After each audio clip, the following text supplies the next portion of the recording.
Good afternoon.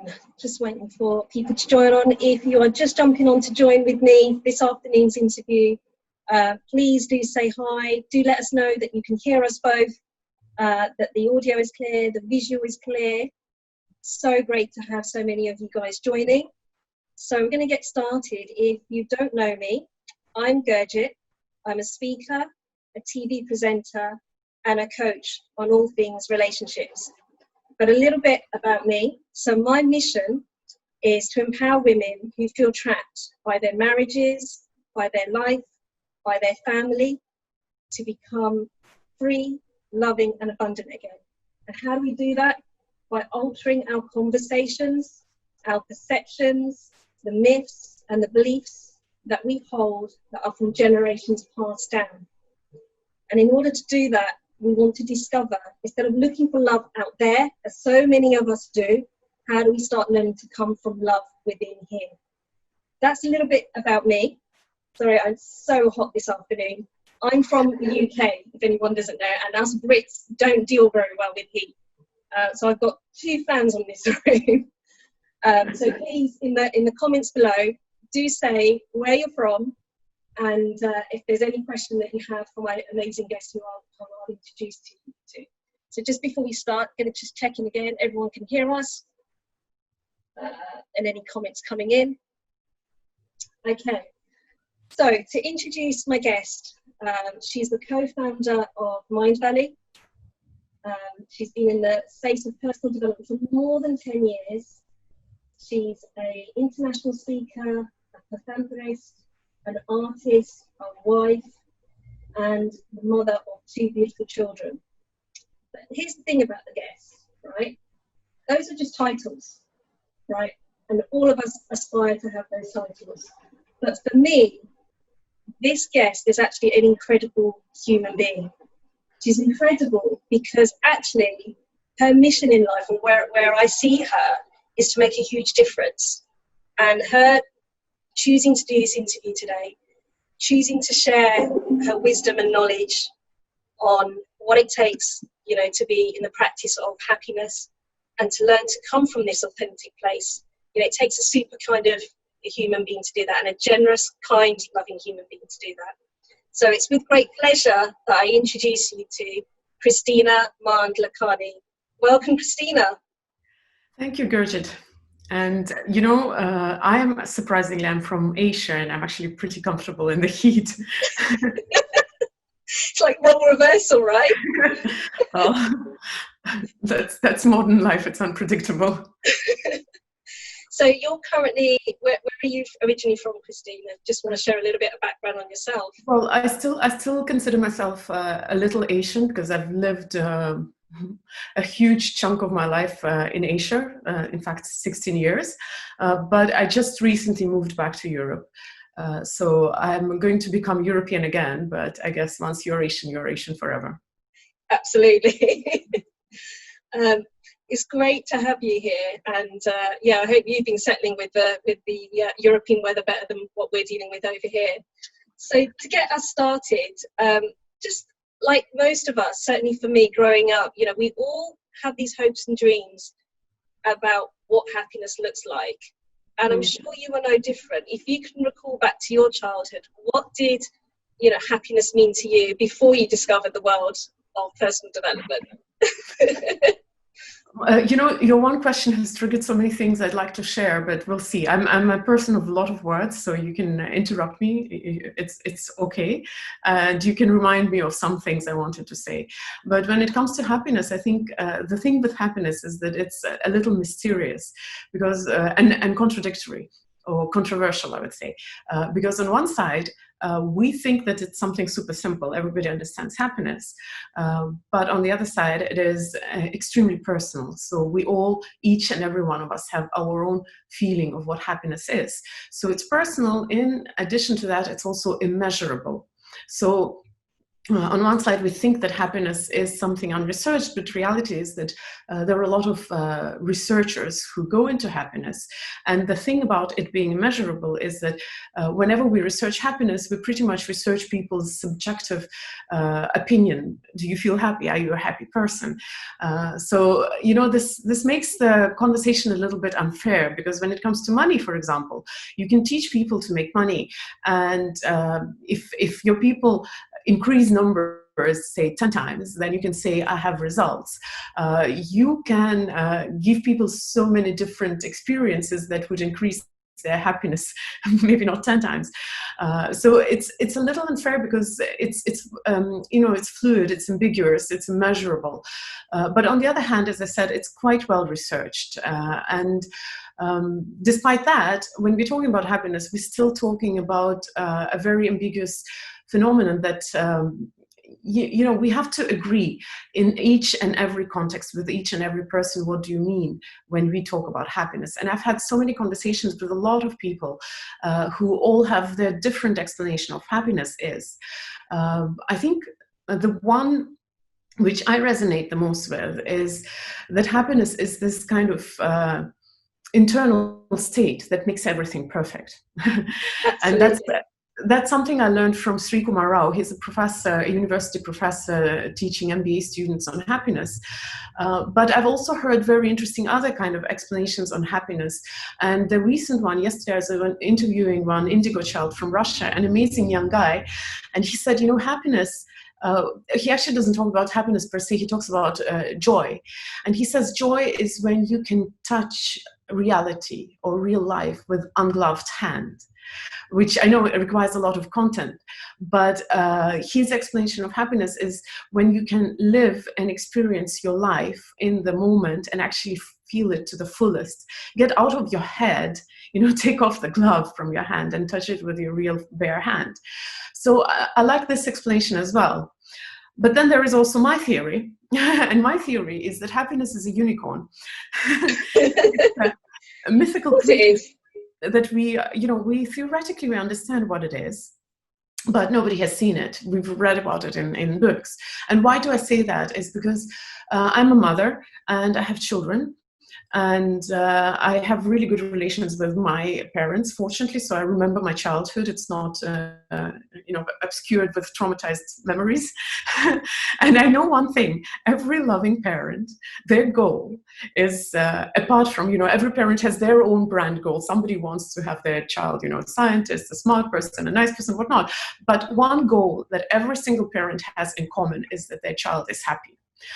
And what do we do as parents to make children happy is we try to create this magical experience of life. Magical as in everything has to be incredibly exciting.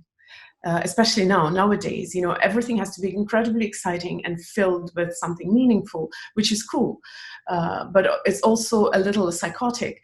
And on top of that, there can be no pain, no discomfort, nothing dark, to the point where, you know, I'm an odd parent, actually. I've taken my kids to safari where you see hundreds of animal carcasses dead, obviously. Or I have taken my children, when I was living still in Asia, to the refugee communities. I do weird things that sometimes I'm criticized for. But the thing is that our idea of this magical environment of happiness is absence of discomfort and pain. And okay, my choice is maybe peculiar in showing kids life as it is. But one thing we all do is that we solve our children's problems. And sometimes we solve them forcefully. Like if a child scrapes a knee, we say, oh, don't cry, it will be fine. You know, or if a child is moody, oh, stop crying, you know, cheer up. Or let's say a child has a problem, we say, oh, don't worry, mom is going to you know, solve your problem. So what happens is that our children grow up with a very dysfunctional idea of happiness. We teach our children the idea that happiness is absence of discomfort and pain. This is number one. And also it's this kind of, you know, Hollywood movie where everything is constantly moving and everything is happening at every single moment of time. And if we don't do that, we feel that we are failing as parents. So as a result, our children grow up misunderstanding happiness as a phenomenon on one side, and on the other side, lacking the skills to deal with very natural part of life, which is the less pleasant part of life, which is problems, pain, discomfort, things we don't want to happen. The philosophical approach to life. We don't teach children, sometimes you have to take life as it is. We teach them to fight, to want, to demand, and a lot of these things are good, but they are not, there's no, how to say, they're not always in the right place.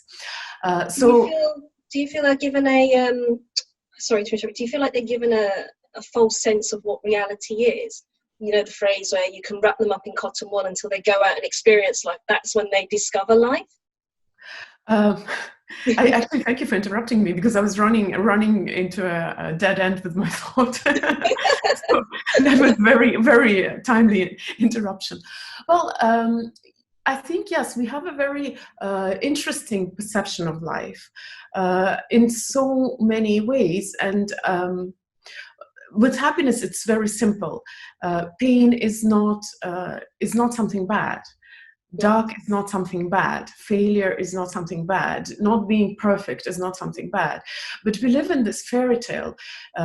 We are all perfectionists, and we teach our children to grow up to be perfectionists. I am a recovering perfectionist. I know what a trap it is.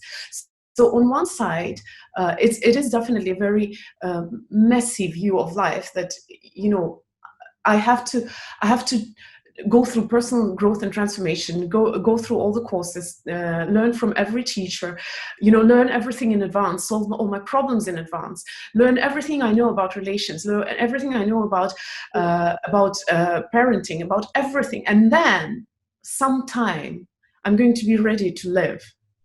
But life doesn't work like this. No. One of my favorite quotes is Mark Twain's quote, who said, "I had 100 problems in my life, but 99 of them never happened." Exactly. We create them in our mindset. We kind of feel the fear, and we either choose to do it anyway, as they say, or we just live in that fear and go, well, that's going to happen. And that's where this, how to create protective layer keeps coming out. And we say that our body goes into this fight or flight mode. It's either doing it to protect us or it's doing it to grow us, one or the other. But we never actually know that until we move on to the next step in our journey. Was there a point, though, for you that, what had you shift with your own children from the experience you had with your parents? Was there something there around happiness and what it's meant to mean? Or, as you say, you just want to give a greater variety to your children now? I have actually perfect relations with my parents, and I have no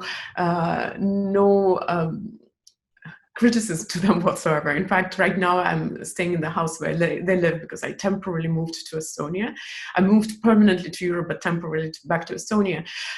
So I wouldn't look at it as if I'm doing things differently, but I definitely am doing things differently, but not from a conscious effort to undo something that was done to me.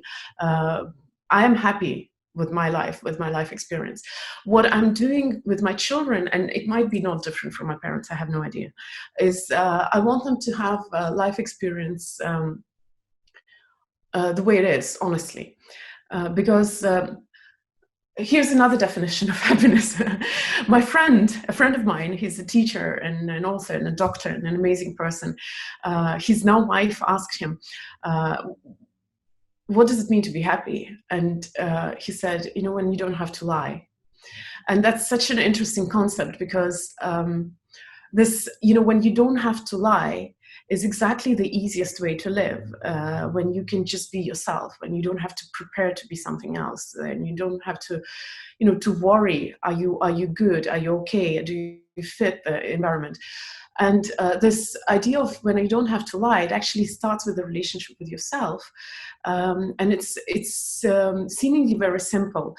But the thing with us lying to ourselves is that, the interesting thing about delusion is that we are never aware of being delusional.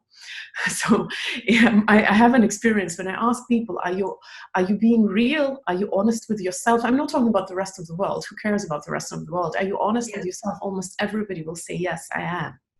and that's how we sincerely feel. But as I asked this indigo child whom I interviewed yesterday, so his wisdom is actually very fresh right now. He said, you know that you are honest with yourself is when you have the sense of lightness. And that's an interesting thing, because you can feel very heavy in your success, or you can feel very light in your failure. And I'm sure everybody would have had this experience where you have a problem that you're trying to solve for a long time. It's like this long tunnel, or like this dead end, where you feel that you're just struggling with this problem. You don't know how to solve it. And then this one moment, when you make a decision, maybe a hard decision, you suddenly feel the lightness. And that's when you have hit the truth. So just to give a little more easy to understand example, I had a business partner about 10 years ago now, and actually a little longer. So we had we started a business, not Mindvalley, another business, and it did very well. But then our relationship got bad, and for 3 years I was in a business relationship with a person with whom we didn't see eye to eye. We had different approach to business, different mentality, and it was a huge burden. And I didn't dare to make a decision to separate, because I felt that, I have to sacrifice my own happiness for a greater good, because I have business, I have clients, I have authors.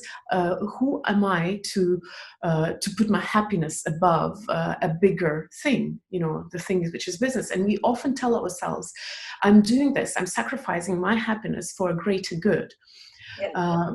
But it felt bad. For 3 years, I felt horrible, really horrible. I was actually, because I'm in personal growth, of course I know how to deal with your bad moods. Of course I know how to put on a brave face and push through and go on, But then one moment, I took a decision to separate, despite the idea that I'm doing it for the greater good, despite this martyrdom complex, that, oh, I have to sacrifice myself.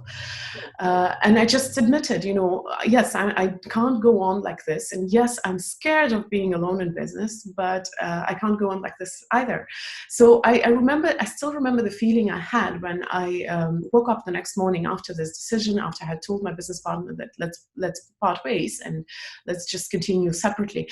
And, it's interesting because that next day, nothing had changed. My business was on the brink of bankruptcy. I have fired half of my team earlier. We've stopped advertising money. I've lost my biggest client and my business partner. I was scared. I had never been business alone. I wasn't sure if anybody in my team will stay with me or if they will go with my business partner. With all of that fear and insecurity and instability, I suddenly felt the lightness. And that's what I'm trying to explain, that, that you can live a perfectly happy facade of a life and feel the heaviness, and you will lie to yourself, explaining away your decisions or your indecisions, and you will believe that you're doing the right thing because you are sacrificing yourself for something more bigger than you. But you know that you're doing the right thing. You know that you are honest with yourself when you feel that lightness, even if you are not sure what the next day is going to bring. Absolutely.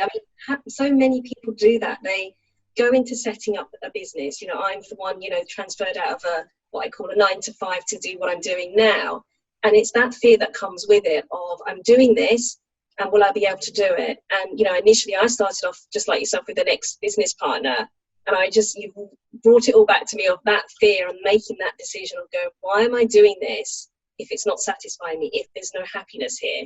And yet so many of us continue on in either business or relationships or upholding certain responsibilities and obligations, thinking that's what I need to do. We talk about it as would you say, like a facade or a mask? Mm-hmm. And does that not hold back that true, authentic self again that doesn't come out? There are so many ways to lie to yourself.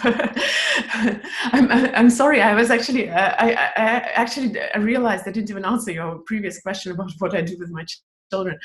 But there are so many ways to lie to ourselves. In psychology, there is such a term as coping mechanisms. These are the behaviors we do to deal with unpleasant situations in life. So we come up with a lot of different ways to deal with that, and different schools of psychology offer from anywhere from 5 to like 35 coping mechanisms. In personal growth, they're known as the spiritual bypass. It's when, rather than facing the negative emotion, you invent a story to deal with it.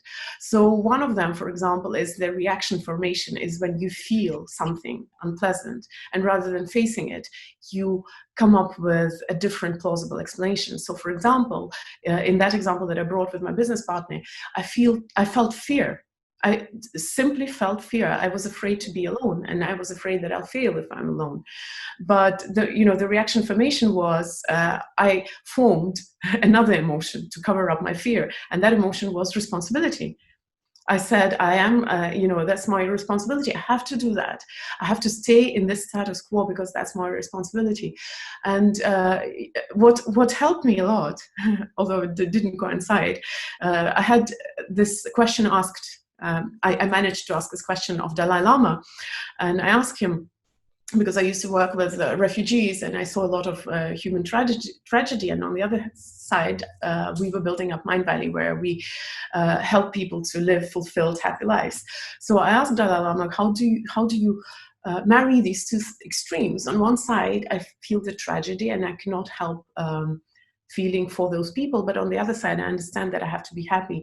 And his answer was very simple. He said, Kristina, you can't help anyone if you're not happy. So as cliche as it may be, but your happiness is the most important thing you have to care about. The question is, what is happiness actually? Is it really just always being like cheerful, like always looking at the bright side, always pushing through? That's a lie as well. So I guess the more I work with happiness, the more I agree with that indigo kid that I was interviewing yesterday, that happiness is when you touch your life with an ungloved hand. When you feel something, you allow yourself to feel it.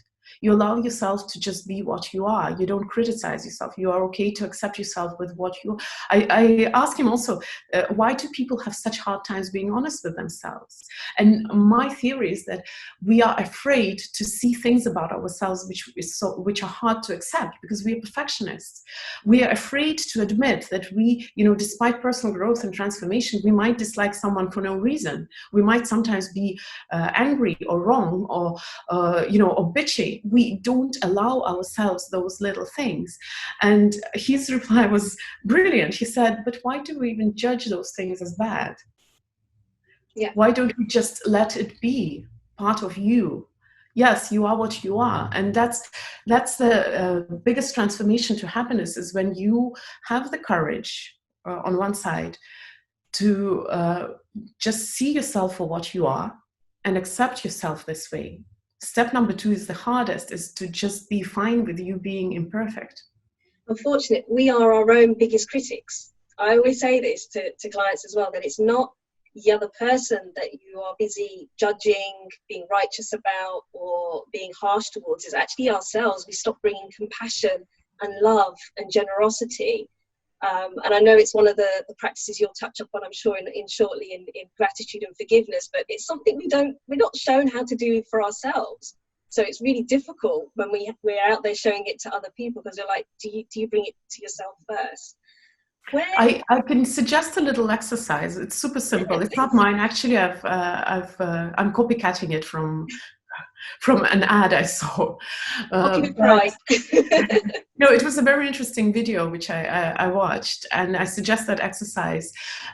Just write down the thoughts you think about yourself through the day. When you wake up in the morning and let's say you snooze your alarm clock, or you're not quick enough to get out of bed, or you skip your yoga session, or you look in the mirror and you see that extra kilo somewhere. But even worse, when you interact with people, when you interact with your work, just try to write down those thoughts. And in the evening, just read them and imagine you're reading them not to yourself, but to the person you love. Or even to a person you don't love. You might actually feel scared of that as well. And that video was cool because it showed women, they wrote down their thoughts like this in the diary, and then there was this setup where the two women are sitting in a cafe in a public place, and one of them is reading out those thoughts to another woman. So let's say if I was writing down my thoughts, you'd be reading out my thoughts to me, but of course from memory, so it doesn't look staged. But you would be telling me all the nasty things I told about myself. And the shocking part was seeing the reaction of the people around in the cafe. And some people just they wouldn't stand by that. They would come and say, like, how can you talk like that to this other woman? What has she done to you? You can't talk like that to anyone. And the point of that exercise was that that's how we talk to ourselves. Absolutely. I think I've remembered which advert it's actually I think it's a Dove advert that was shot in France in a cafe.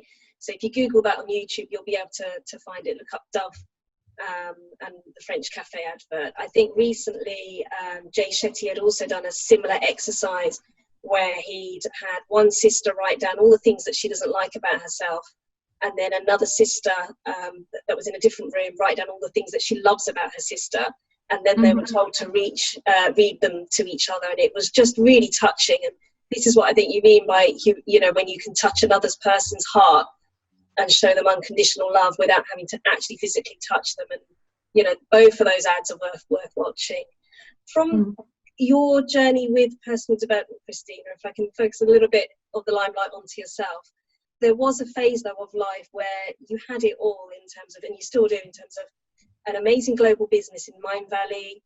You're married to someone, profound in the space of personal development, 2 beautiful, gorgeous children, living in a different country from what I can tell. You've traveled the world, you've doing events with both Mindvalley University and AFES. Life must have been pretty good, but what did it take for you to kind of step back and go, something's not working? Or did you ever, when did that moment come of going, I'm not fulfilled or completely fulfilled in my life, I'm still unfulfilled?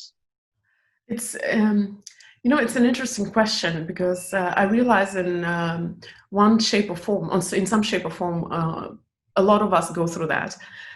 And to give it the context, I was born in Soviet Union where we didn't have a lot of scenarios for life because it was a very restrictive environment. So from a very young age, there was a path set for success. We had no entrepreneurship, no free expression, pretty much, except a few areas. So we knew exactly what it meant to live a happy life. You had to study well, you had to get good grades, go to a good university, get a good job, get paid well, and then get married preferably while you were in the university and get children, and your path was written.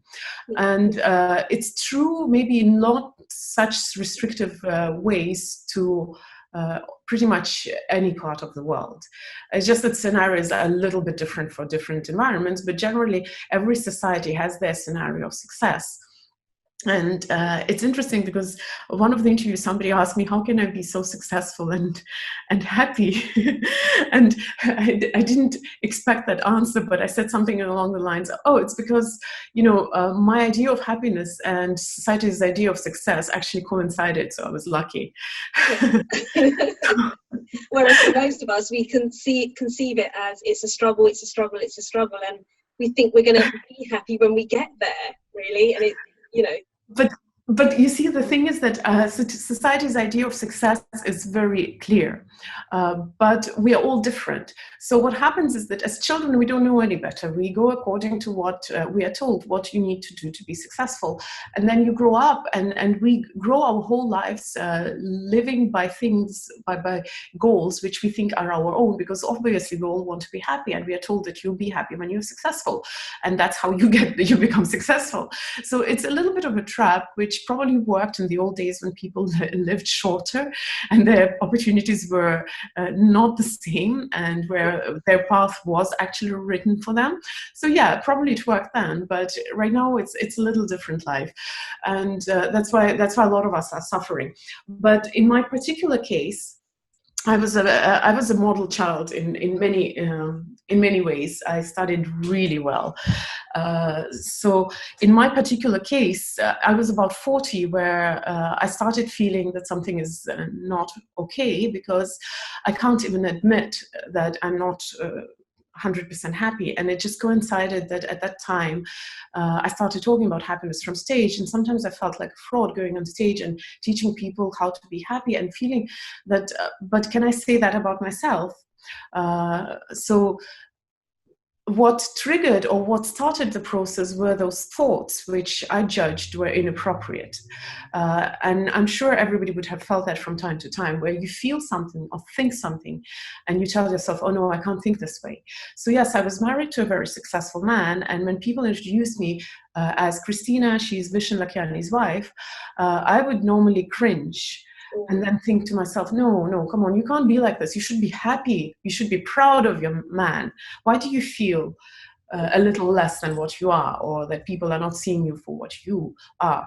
Or when I'd go to a party and people whom I know for years would come and ask me, how are your kids doing? And then the conversation would dry up there.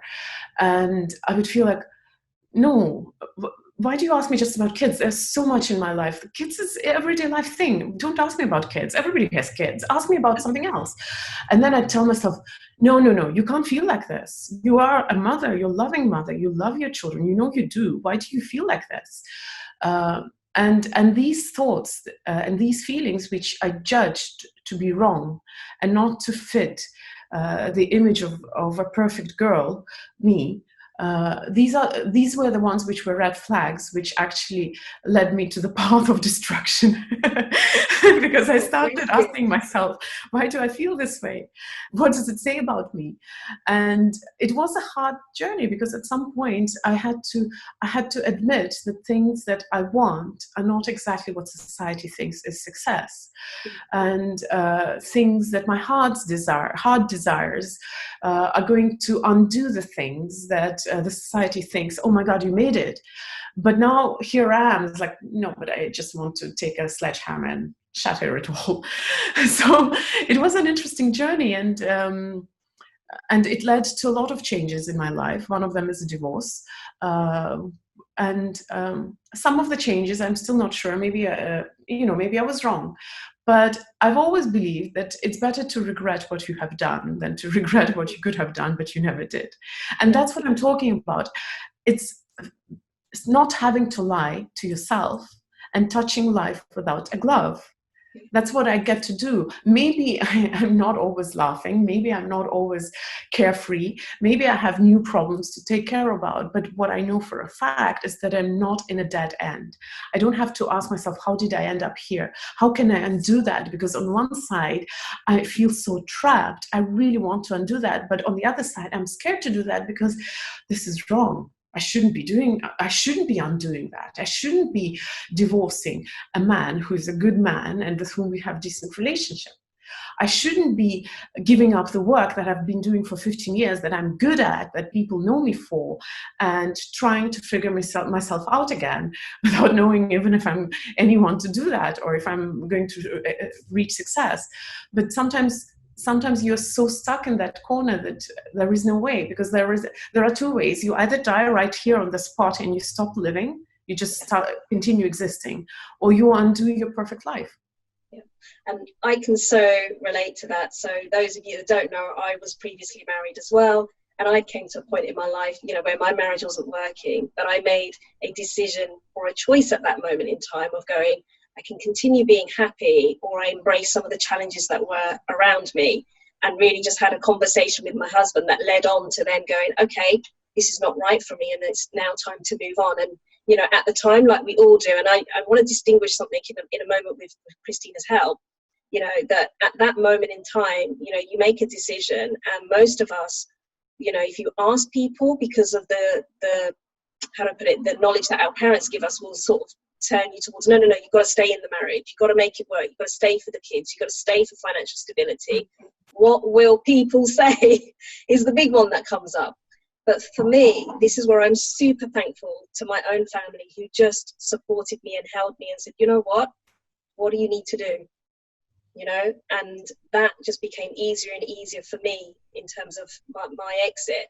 But I look back, and one thing that people couldn't comprehend, when I said that I want to walk away, and I went back to see my husband even after we were divorced to speak and to talk, because for me it was important, as is now, that you clear your path, that you have an amicable relationship, and that you should be proud that whoever you've married, that you call them, somebody in your life that you would once upon a time have loved, to be able to call them your best friend and be proud of that moment, even if it was a moment in your life.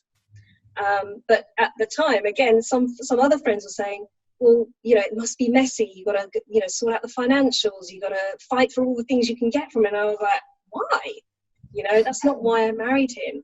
So at the time, I didn't know how to term it. And then about, let's say, a year and a half ago, is how long I've kind of been following Kristina for sure on socials, etc. I watched a video that came out from YouTube, and I was just blown away by a concept that Kristina and Vision had introduced or shared with their employees at the time, called conscious uncoupling, which had come from, correct me if I'm wrong, is it Catherine Woodward? Catherine Woodward-Thomas, yeah. Yeah. And just to help explain it, you're welcome to explain it, Kristina, like, what's the difference between divorce, which we assume to be painful, messy, heartbreak, and conscious coupling, which, is what I say I went through in my divorce, which was calm, peace, amicable, and choosing to leave part with love? Well, I'm not a specialist in conscious uncoupling, and in fact, I just had an interview with Catherine Woodward-Thomas a few weeks ago. I had to admit over and over again that relationships is probably the last area where I can give advice. I just don't feel that this is my strong part. It's always been an easy thing for me, and when you have things easy, you never analyze, you never learn. So I can't give advice.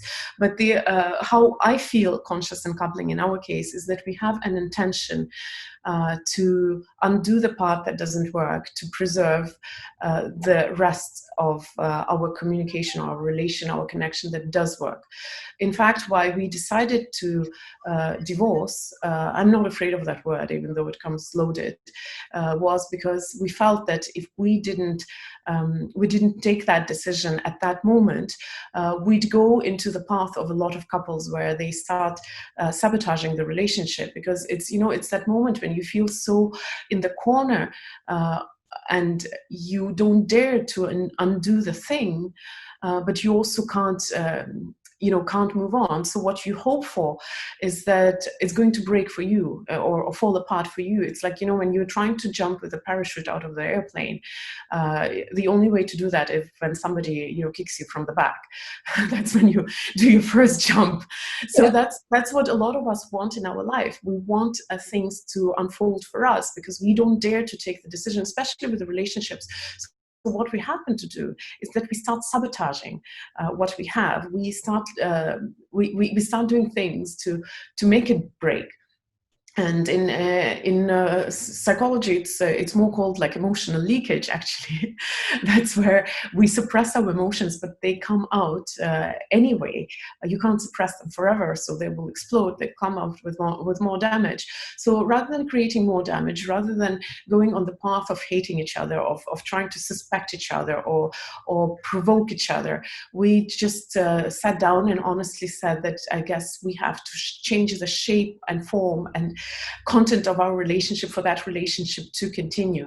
So we stopped a relationship as a husband and wife, as a woman and man, as lovers, but we focused, our intention was to preserve the relationship as parents, as friends, as business partners, and as family members, obviously, and that's what we've been focusing on. So conscious uncoupling is it's a little wider and deeper because it covers other scenarios as well. In our case, we both were on the same page, but there are a lot of couples who separate because somebody goes to, somebody finds a lover and leaves the family for another, or there is, misunderstanding. Somebody is too hurt to talk. So conscious uncoupling as a process by Catherine Woodward-Thomas covers all those extra special things and cases and situations.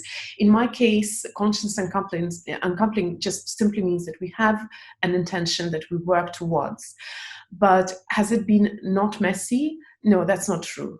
There has been mess, there have been emotions, there have been misunderstandings, there have been fights. It all has been part of this. It's just that we focus on the intention of preserving what works.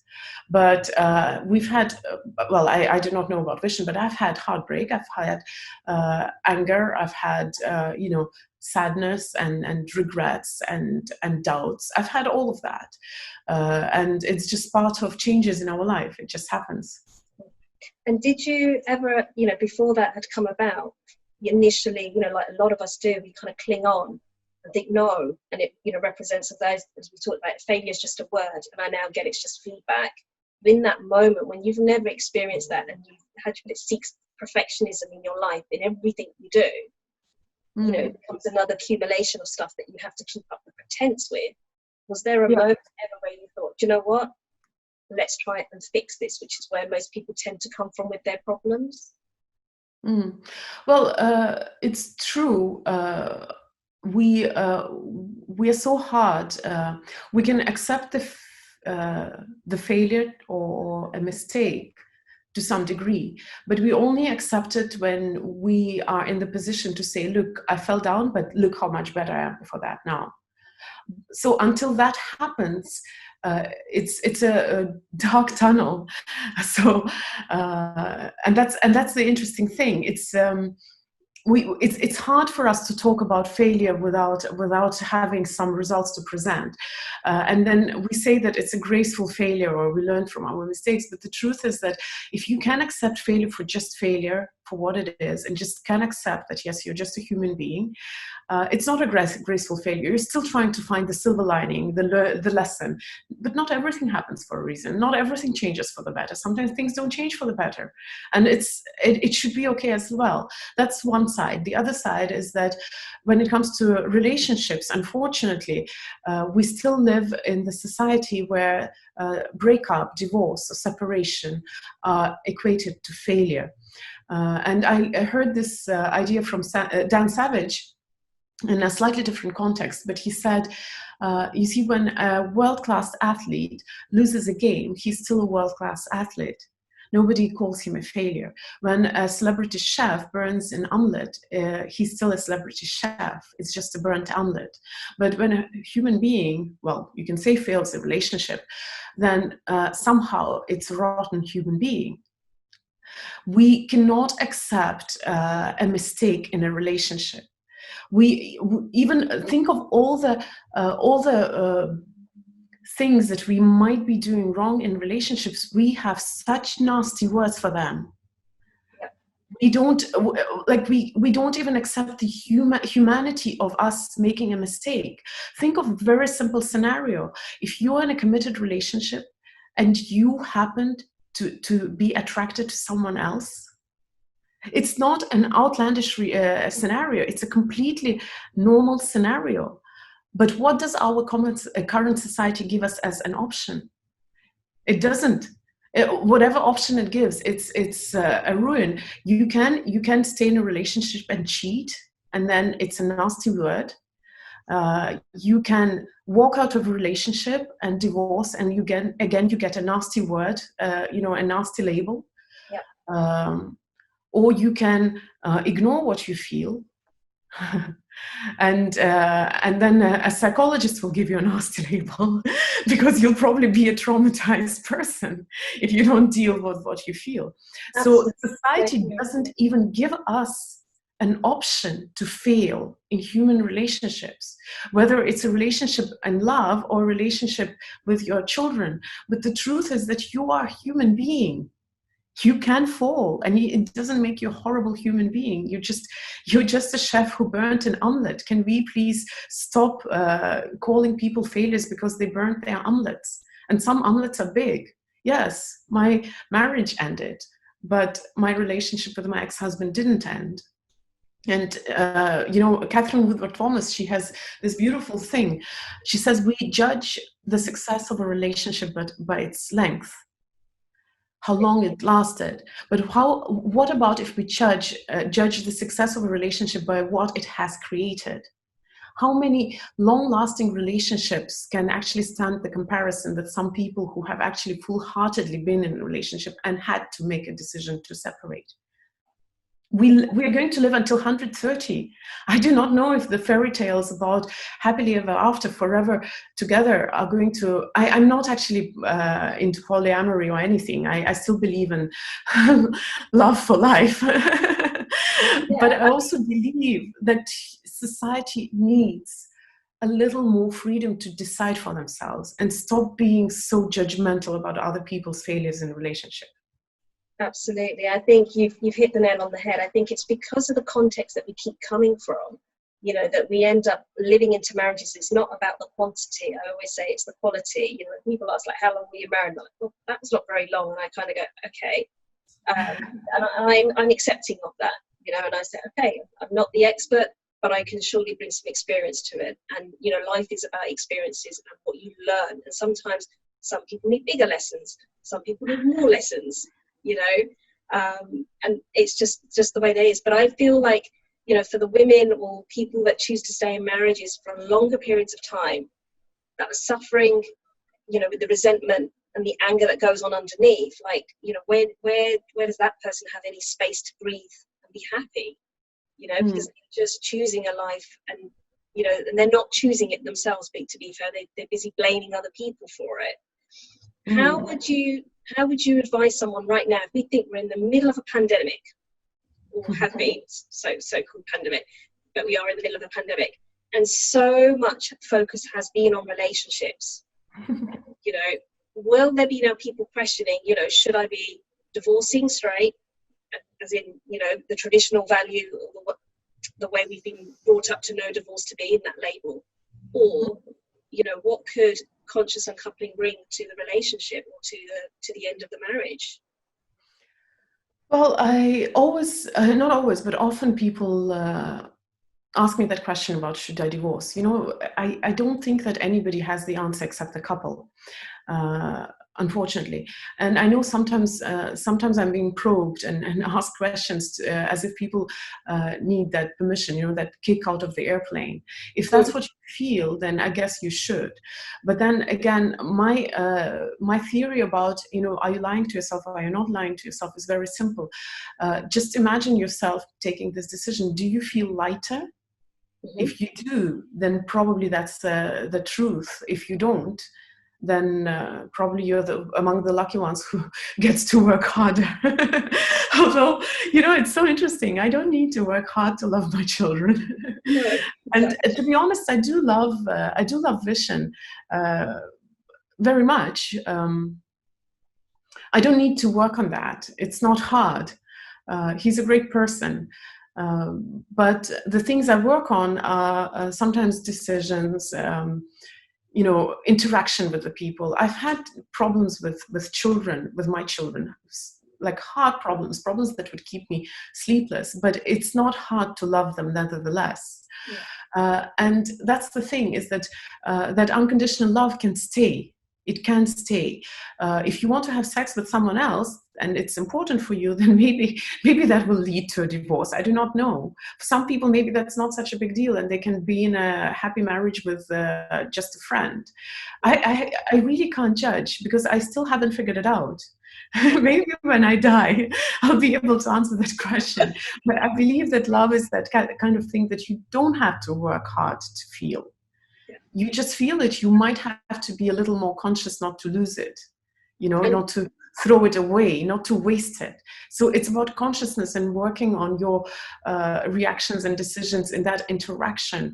Or maybe you need to work a little bit on the connection with a human being that you're living with. But you shouldn't be working on feeling love.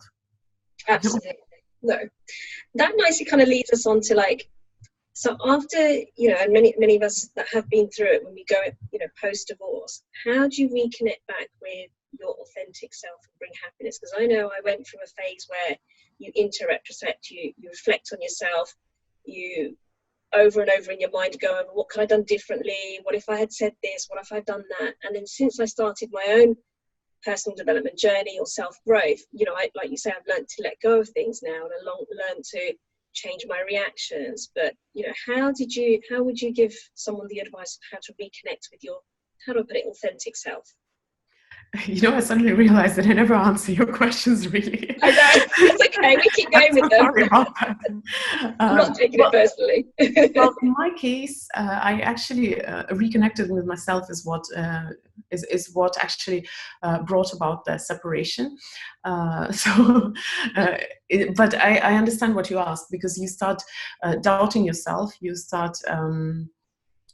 You can't help feeling that you did fail, because that's how we've been conditioned. In fact, when I was telling the news about our separation, I was consciously stopping myself from saying I have bad news to saying I have a big change to communicate, because it's just so deeply ingrained in us that we just can't imagine that not being married to someone after years of marriage, and I've been married for 16 years, is not a failure. It doesn't make you it doesn't make you a bad person or a wrong person, or you have done something wrong. When your children grow up and go to study in university, that doesn't make you a failure as a parent. It's just a natural evolution of your relationships with your children, which not to say that it's a natural evolution for a couple. But I get it, because even I sometimes wonder, what did I do? How was I wrong that I'm not, I didn't keep that person? Yeah. I think the important thing is to remember that you're just a human being. Like that guy said to me, even if you were wrong, so you were wrong. Even if you did fail, so you did. And can you still be okay with you for doing that?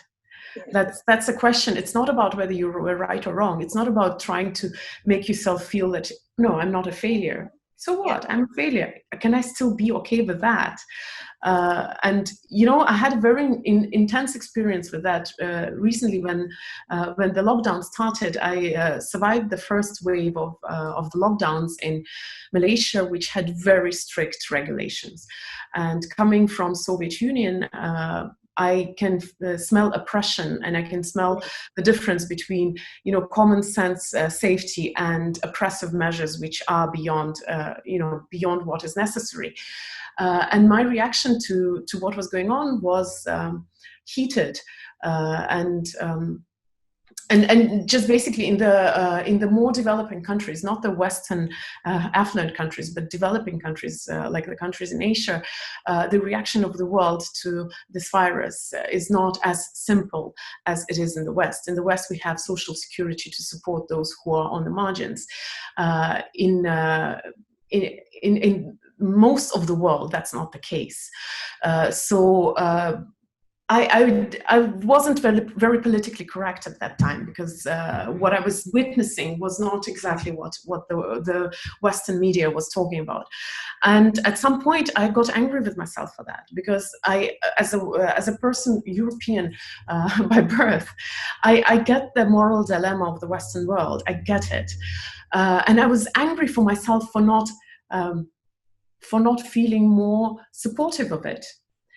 And I still don't know, because it's a complicated moral question. This reaction to what has happened has not been easy, and it's not going to be black and white. And maybe years from now, we'll find out that in certain areas we were wrong, in certain areas we were right. But the truth is that I felt angry with what was going on, with how the world was reacting. And then I felt angry I was angry about myself for feeling that. Yeah. And it was a very, very interesting feeling, until at some point I just allowed myself to go through my reaction to what is going on the way I go through it, and not judge myself for that. And yes, maybe I changed my mind in certain areas and I didn't change in some other areas. And maybe I'm not as fluffy and politically correct as is fashionable right now. And maybe some of my views are against the general views, but I'm fine with me being this way. It's just what I am. I guess a lot of that comes down to, firstly, awareness that it's actually something that's coming up for you, as something, to investigate into. And then, like you've said, it's acceptance, whether it's right or wrong, just be with it, and acknowledge it, be with it. I have thoroughly loved speaking with you, Kristina. Is there, if you could leave behind, I know you've launched, you have your practice of happiness. So to kind of like, I know we've hardly shared on that, but you know, if there was some wisdom from there that you could share with the audience, like what would you say are some of the key things that bring us daily joy and happiness back into our life? Well, the daily joy and happiness is the easiest because our worries are usually rooted in the future, right? We worry about the future, and our regrets and anger and sadness, they're rooted in the past. These are emotions which take us to the past, and happiness is the only emotion which is in the present moment. So really, it's super easy. If you can get out of your head and get into your heart in that particular moment, you will feel so much easier at that moment. So it is super easy, but it's not easy. It's not easy in every moment of your life, and that's the difference between knowing the theory and living it. We know so many concepts, and we often hear something. It's like, yeah, thank you for reminding me. The thing is that something makes a difference in your life when it changes your perspective of that of life. When you understand it not in the conscious mind, but in the cellular level, then it makes difference. Truly, happiness is in the moment. It's the simplest concept, and nothing new. Eckhart Tolle is talking about that. But what I would like to leave people with, because our conversation was a little different, it wasn't about happiness, is the idea that there is no such thing as too much love for oneself. Oscar Wilde has this beautiful quote that love for yourself is the beginning of a lifelong romance. And you know, it's such an important relationship. And why people are sometimes afraid to go into that is that they say, but how do I know that I'm not being selfish? You know, when you are divorcing a perfectly functional marriage, people say, oh, you're being selfish, you're not thinking of your children, or you're not thinking of that. Or when I was not separating from my business partner because I tried not to be selfish and to think of, you know, of others. But the thing is that selfishness comes from the lack of love. Because what is selfishness in essence is when you don't have enough love in you, so you try sucking it out from the environment. So that's what selfishness is about. Selfishness is a huge hole inside of you, which you're trying to fill with admiration and love from everyone else. So there is no such thing as you know, too much love for yourself. You have to have so much love that you have it to spare, that you don't have to hold on to it, that you don't have to suck it from the outside. So don't be afraid to love yourself too much. It is important to love yourself. It's really very important to be, to just be fine with you the way you are. You cannot, just because you want so hard to be a perfect picture of you doesn't make you a perfect picture of you. All it does to you is that it creates this hole in you, which will end up in selfishness, where you'll start sucking the love from the outside because you don't have enough of it. So if you can love yourself, you know, the best analogy is when you have a baby. When you have a baby, even if that baby pukes on you or poops in the diaper, you still love it. Can you love yourself while you puke on yourself and poop in your diaper? That's the only way to be happy, if you can just be okay with you, in my opinion. Amazing, amazing. Kristina, it's been a freaking privilege to have you on here. Same with you guys. I am just looking to see if there was any comments. I can't see anything on my screen that's come up, so I don't know if we stopped sharing. I'm just going to check one more time. Just refresh my page on my phone. Oh, we are still going. I just got to find it. Oh, wow, we've got loads of comments. Oh, wow. So gosh, so many to go through to acknowledge everyone, but love it. Society needs to take a chill pill from Jag. Vera Josie, give yourself the oxygen. Tina, Priya, and many others are still watching, so thank you so much for still watching. I'm just trying to pull up more old comments. Guys, have you got any questions for Kristina? So here's your moment. I've now got my screen up properly so I can see the comments. So if there is anything, we've still got a few minutes to go. So come on, get your questions in. I love the one about the chef too. It's so true. We make ourselves so wrong for so much. Thank you, Pri. Wow. I'm just checking in if there's any more questions to see if, you know, and what people thought of today's live. Let's see if I can pull up some old comments. I can only see the ones that I've got. Kristina, if there was one bit of advice, like what would you go back and tell your younger self if you did it all again? What would you do differently? It's such an interesting question, because I still believe I'm work in progress, and there are things I'm learning all the time, and I could have done some things better. I could have been wiser in certain areas, but that's the thing. I am what I am because of my experience. I would have been different if I had a different experience. So I guess nothing. Sometimes I think I should have gone out of this relationship early, and I shouldn't have gone out of this relationship, and this and that. But the truth is that you know, it's not the end of my story, of my book. So I do not know what I would have done differently, because hopefully the next page is going to be that amazing thing where everything suddenly makes sense. The thing is that, don't get me wrong, I don't think that everything that happens to us is for the better. Not at all. Sometimes things happen and they're just bad. But I guess if I had the courage to be honest with myself earlier, if I had courage in certain situations to just face the truth. The thing with the truth is that you know, it doesn't change anything. It only changes the perception of reality for us, but the reality is still the same. If I had the courage, a little more honesty with myself a little earlier, that might have done certain things easier. But then again, you know, wisdom comes with your bumps. That's what I was just talking about. Can you accept yourself with all the mistakes you've done? I'm okay with that. I just hope that I'd continue to find joy in every little thing in my life. You know, this moment sometimes when suddenly the little thing just makes you feel something in here. and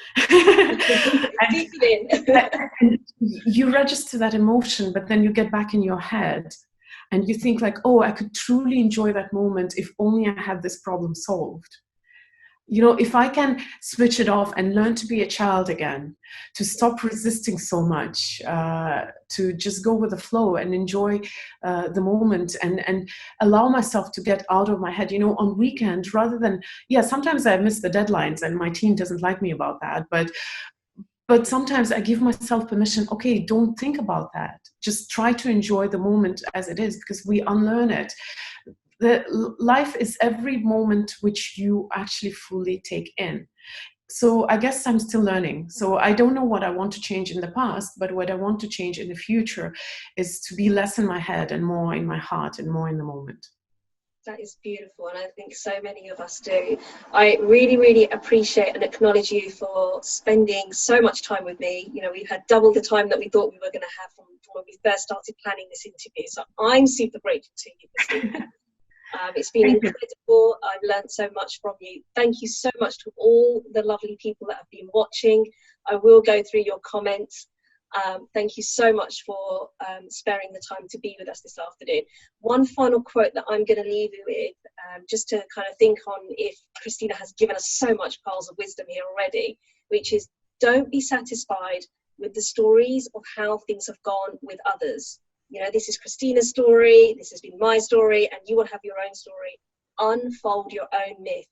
And that comes from Ramey in his book, The Essential Ramey. So please, you know, consider what's there for you. You know, you've now watched an amazing interview with someone that, you know, we all would aspire to go, oh my God, she had it all. But she's given a very vulnerable, courageous account of her life. And I'm super grateful that you've let us into your home, into your heart, and to have spent some time with you. Thank you so much, Kristina. You know, I'm sorry, I don't want to crash your party, but I have to leave one more quote, which I also love. It's been my quote since forever. It's Oscar Wilde again. Life is too important to be taken seriously. Touche. I've got one from my school book, but I'm not going to use that one because it's very similar, but I didn't know it was Oscar Wilde at the time, which is, life is too short to be taken seriously. enjoy life as it is now. So I'm going to leave you. There you go. We're not going to quote each other out. It's been great fun. Thank you so much. Love to you all, and love to you, especially Kristina, for your time and energy. Thanks, guys. Thanks. Bye.